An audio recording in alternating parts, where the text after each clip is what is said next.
Hello and welcome to Mushroom Flow, my channel, my brand new art channel. Also welcome to my first draw with me and my first video. So like I said, welcome. I'm Marah, and let me give you guys a little bit background of this sketch before I get into talking about me, so you guys can at least get an idea of who I am. So with this sketch, the reason why the character's head is behind lined paper is because I drew her face in class, in English class actually, in the middle of Hamlet, on Act 5 of Hamlet, might I add. I don't know why, I was just kind of unenthused, even though everyone literally got murked in Act 5. It was the most juiciest act in that whole situation. Even though Act 3 was kind of juicy, but Act 5 was the juiciest.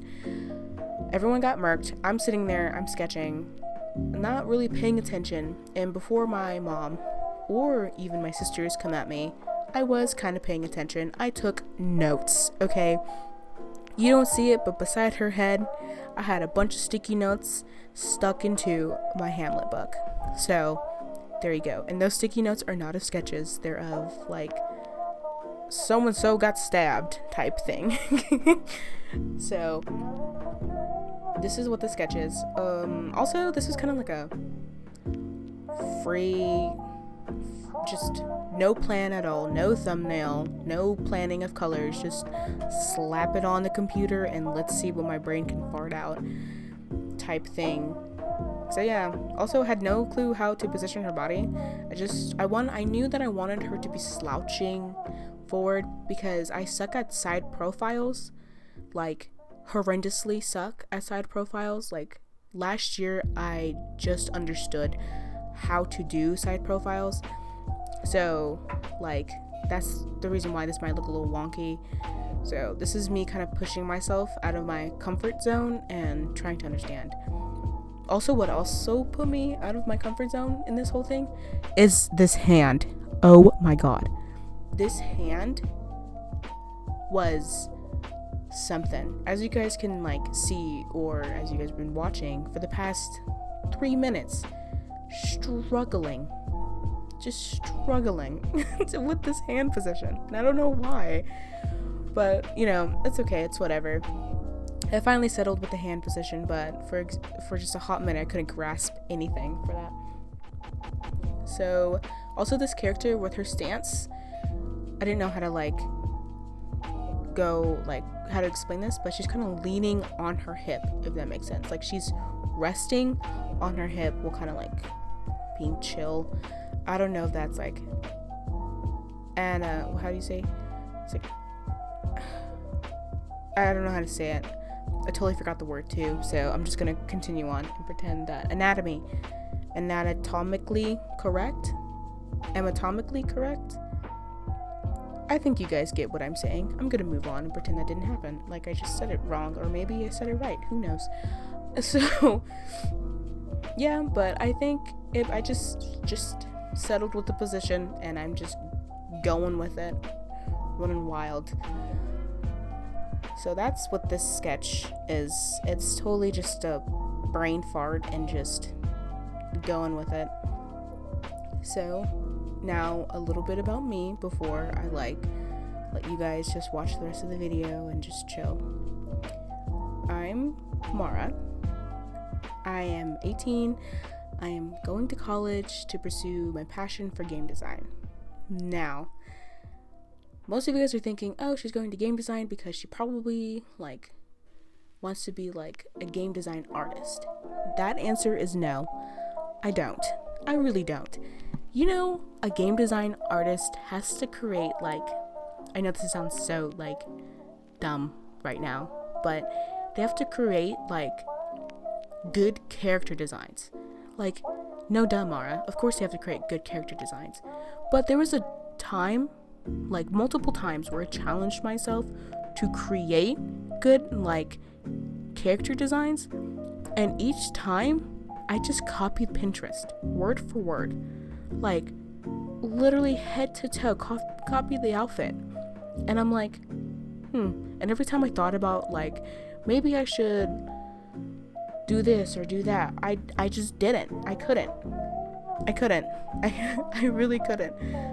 I could tell you the character's like backstory and this and that. I could create that for you, but drawing it, having it translate, it's not for me. So then I was like, okay, so maybe I should be a content game designer. And if you guys don't know, a content game designer is the person that writes the story, like literally writes the story, writes the lore of the whole thing. And I was like, maybe I should do that, because if I'm just writing a bunch, it's kind of like writing a bunch of lore for like Dungeons and Dragons. Like, you know, if you're like the game master, and you're making a homebrew game. And for those who don't know, homebrew game means like you make it yourself. Like, you're not getting a book and copying the like campaign on that. You're creating it on your own. And I do homebrew games because I like to be in control of everything. And I don't want a book to tell me what to do.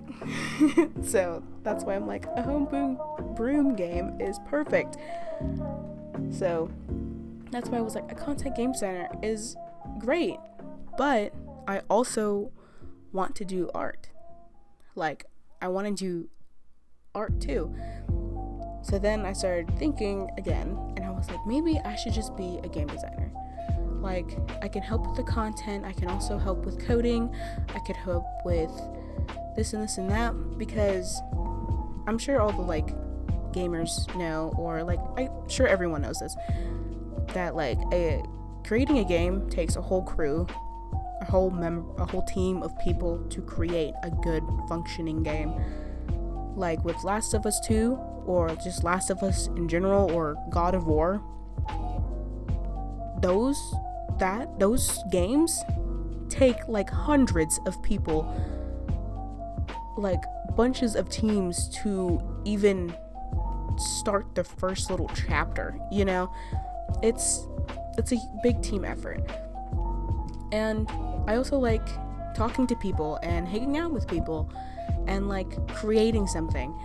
So I was like, game design would be perfect. So yeah. And you guys are probably wondering, or even not, some of you might be wondering this. Okay, so if you want to do game design, why did you start a YouTube channel? Well, starting this YouTube channel, I should say, has always been a dream of mine ever since I was literally in 6th grade. Like, you have no clue how many times I sat in front of a camera and recorded myself and edited it and then deleted the whole video.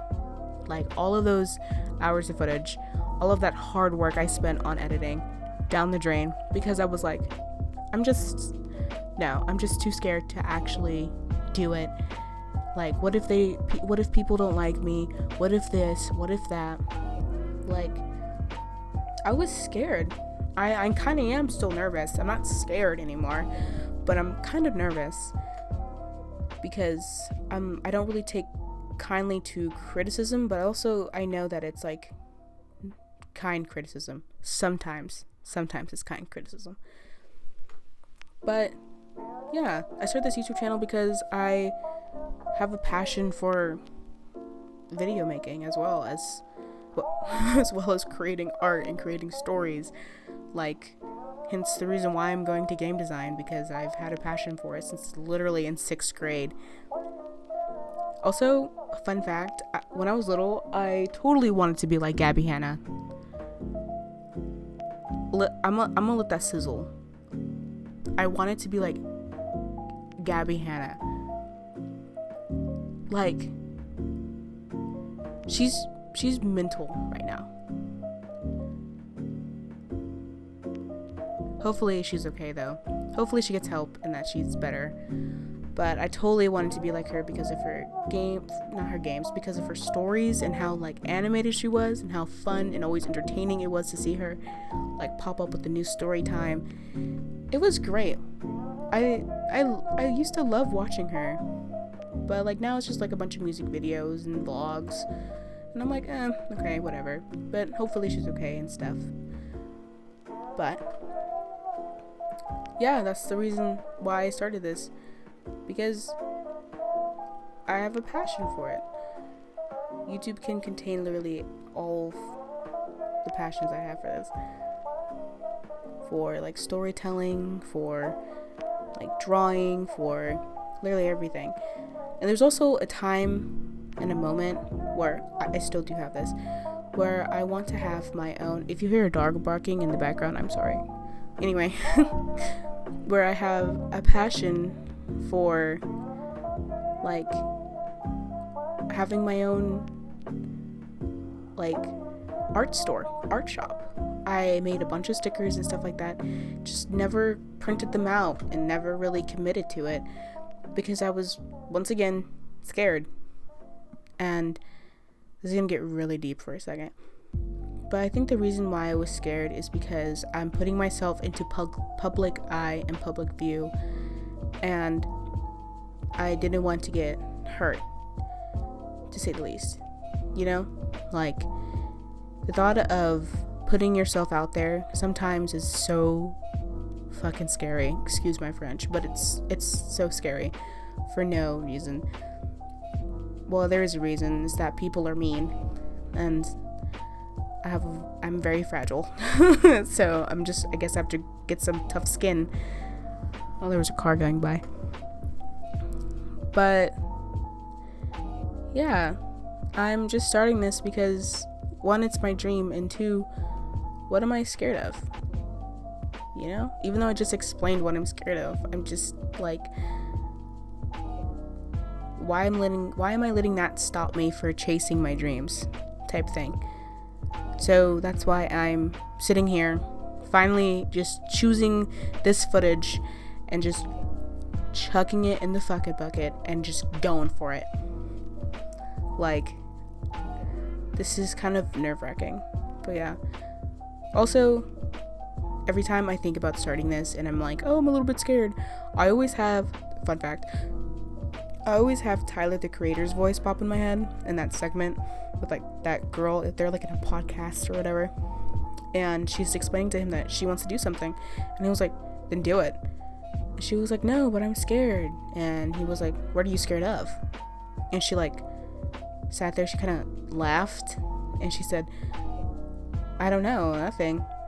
And he like looked at her so like dumbfounded, and he was like, then you just answered your own question. It's just like, okay, dang. So yeah, so even though I'm scared, there's nothing for me to be scared of, so why not chase it? But yeah, I hope you guys enjoy the rest of this video and me rambling, and hopefully you guys enjoy this draw with me.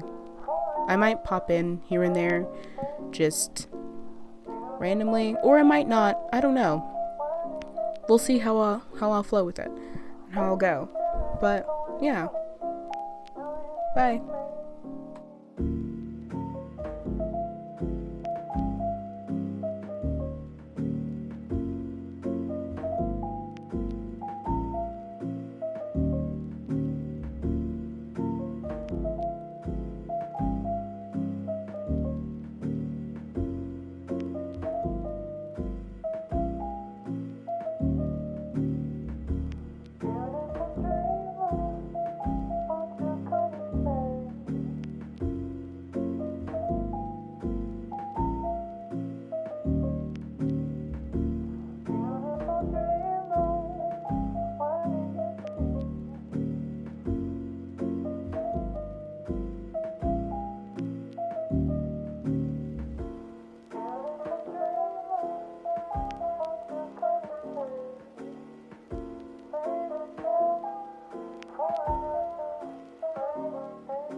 Hello, I'm back.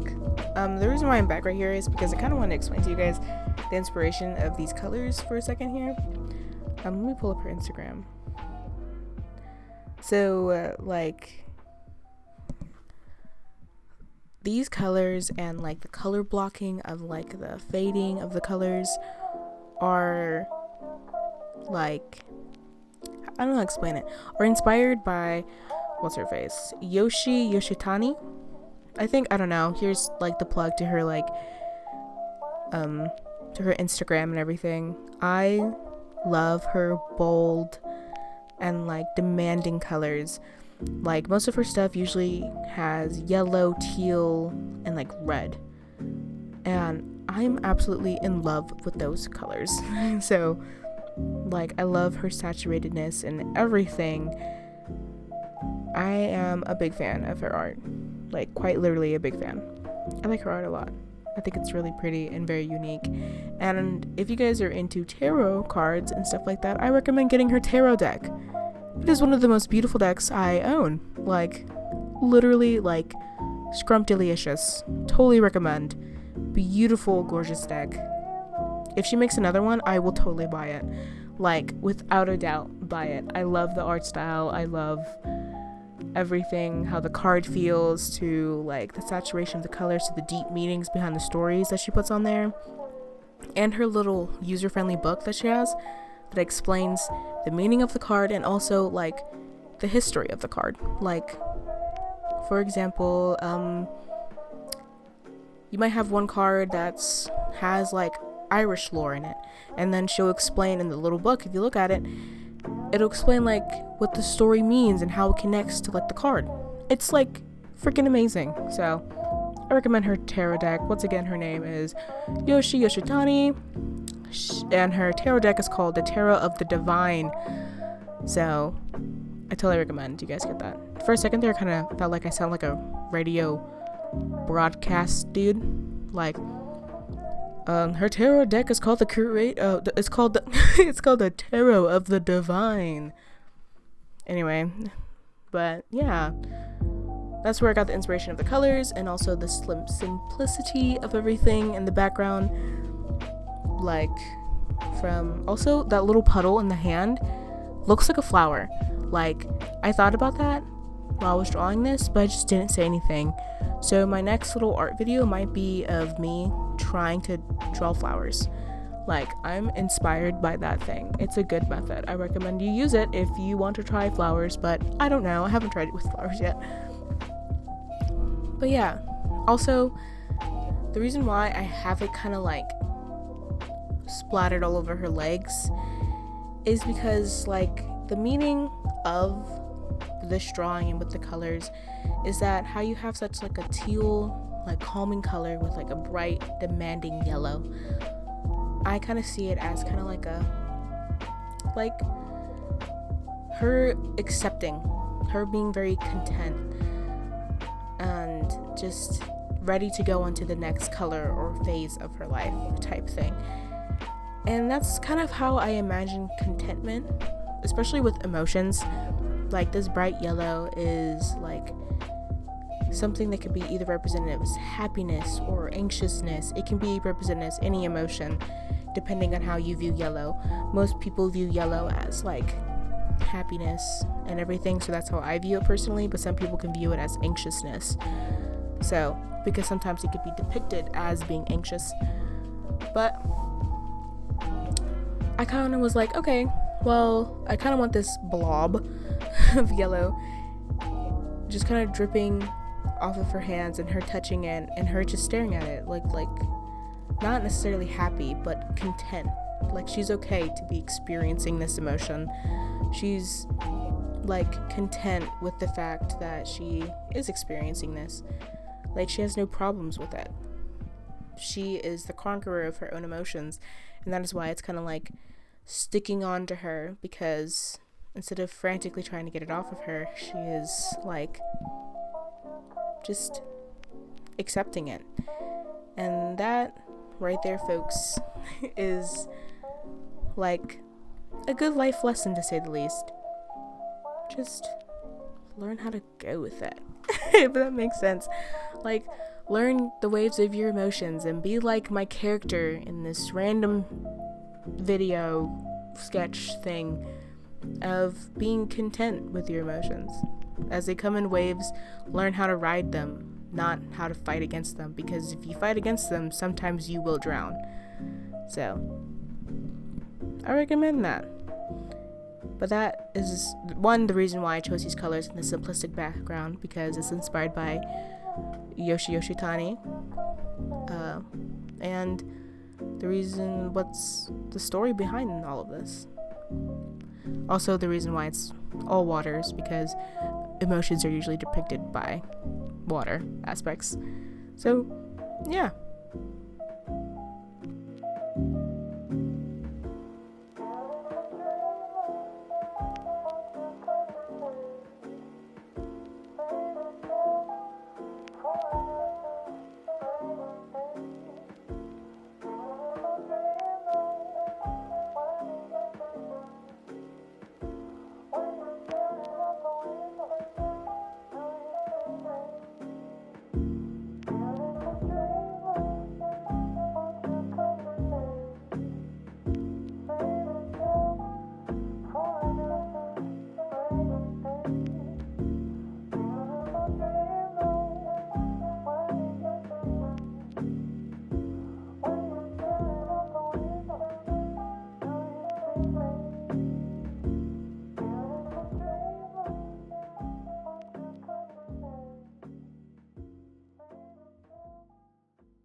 Well, this video is coming to an end, I should say.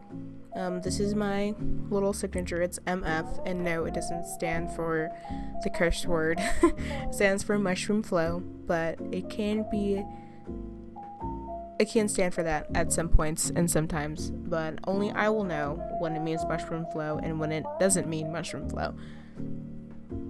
But yeah, I hope you guys enjoyed this video. This is kind of an experience, honestly, to say the least. I didn't think I would be this comfortable talking in front of a mic, but, you know, guess I am. But yeah, this is the finished drawing, and I hope you guys have a wonderful day. Bye!